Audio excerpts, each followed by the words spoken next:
যে রোজার নিয়ত করাটা ভাই ফরজ। রোজার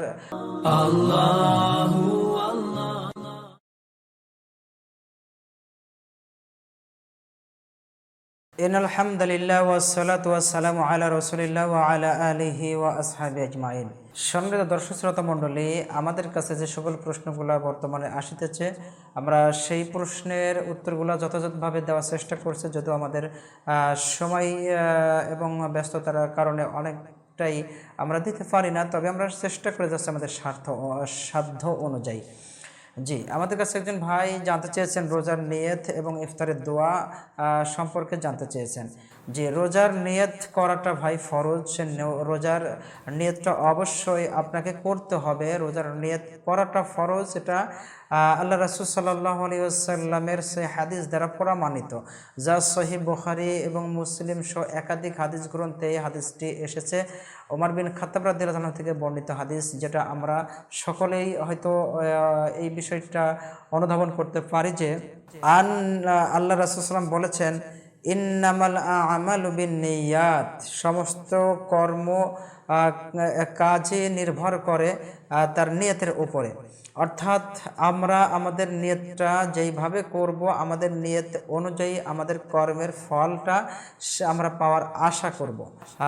তো আমরা নিয়তটা করব ভাই। নিয়তটা কখন করব? সুবহে সাদিক শুরু হওয়ার পূর্বেই, অর্থাৎ আমরা যখন সাহারিটা খেয়ে শেষ করি, আমরা সাহারি খাই যখন, এখানে কয়েকটি মতভেদ লক্ষ্য করা যায় বা অনেকটাই ওলামা ইকরাম বলেছেন যে একটা মানুষ যখন সাহারি খাওয়ার জন্য প্রস্তুতি গ্রহণ করে, তো সাহারি খাওয়া শুরু করে, সাহারির ওই সময়তে তার নিয়ত হয়ে যায়, কারণ সে মনের থেকেই তো এটা নিয়ত করেই তো খাওয়া শুরু করছে। তো এই সময় আপনি নিয়ত করতে পারেন, অথবা আপনি খাওয়া শেষ করে, অর্থাৎ সাহারির খাবার খাওয়া শেষ করে আপনি নিজে মনে মনে সংকল্প করলেন, এরাদা করলেন, আল কাসদু, অর্থাৎ আপনি মনে মনে নিয়ত করলেন যে আমি আজকের অর্থাৎ সামনে যে দিনটা আসছে, অর্থাৎ আজকের রোজা আমি রাখার নিয়ত করছি, এটা আপনি মনে মনে সংকল্প করতে পারেন।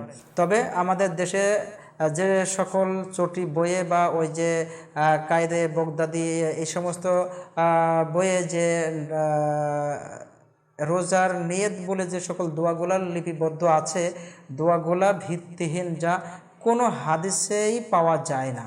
সুতরাং আমরা ওই সকল বেদআতি এবং নতুন নতুন ওই সমস্ত কাজকর্ম থেকে দূরে থাকবো। আমরা মনে মনে সংকল্প করব, রোজার নিয়ত করব, ইনশাআল্লাহ আমাদের নিয়তটা আল্লাহ কবুল করবেন। দ্বিতীয় নম্বরে আসি যে রমজানের সিয়াম সারাটা দিন আমরা পালন করার পরে যখন আমরা ইফতারি করতে যাই, অর্থাৎ আমরা যখন আমাদের খাদ্যদ্রব্য যাই, যার যে অ্যাবিলিটি আছে সেই অ্যাবিলিটি অনুযায়ী যখন আমরা ইফতারটা সামনে নিই, আমরা ইফতার যখন শুরু করতে যাব, তখন আমরা তো একটি নির্দিষ্ট দোয়া রাসূল সাল্লাল্লাহু আলাইহি ওয়াসাল্লাম কর্তৃক বর্ণিত দোয়া আমরা পাঠ করার জন্য প্রস্তুত গ্রহণ করব, অর্থাৎ আমরা পাঠ করব। তো এখন সেই দোয়ার ক্ষেত্রেও আমরা এখানে অনেকটা ভেজাল পরিলক্ষিত হয়। কেমন? যেমন আল্লাহুম্মা লাকা সুমতু আলা রিজকিকা আফতারতু বিরহমাতিকা, এই যে দোয়া আছে, এই দোয়াটি বিশুদ্ধ হাদিস দ্বারা প্রমাণিত নয়।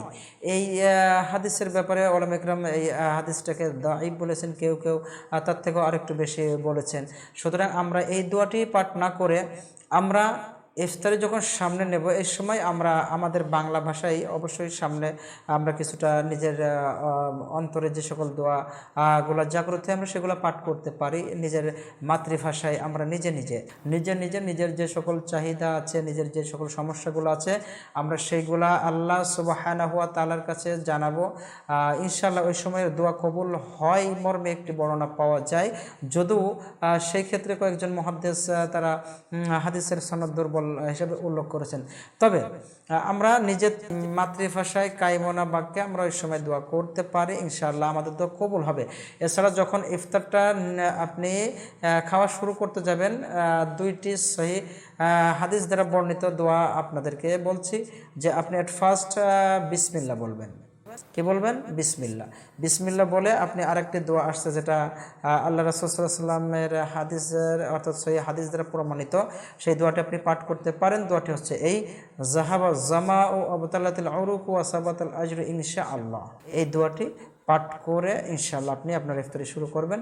2টা বা 3টা খেজুর দ্বারা ইফতারি করা এটা রাসূল সাল্লাল্লাহু আলাইহি ওয়াসাল্লামের সুন্নাহ। এরপরে আপনি পানি পান করতে পারেন বা নিজের যে সকল খাদ্যদ্রব্য থাকে সেগুলো আপনি খাওয়া শুরু করতে পারেন, এতে কোনো দোষণীয় নয়। আল্লাহ আমাদের তৌফিক দান করুন, আমিন।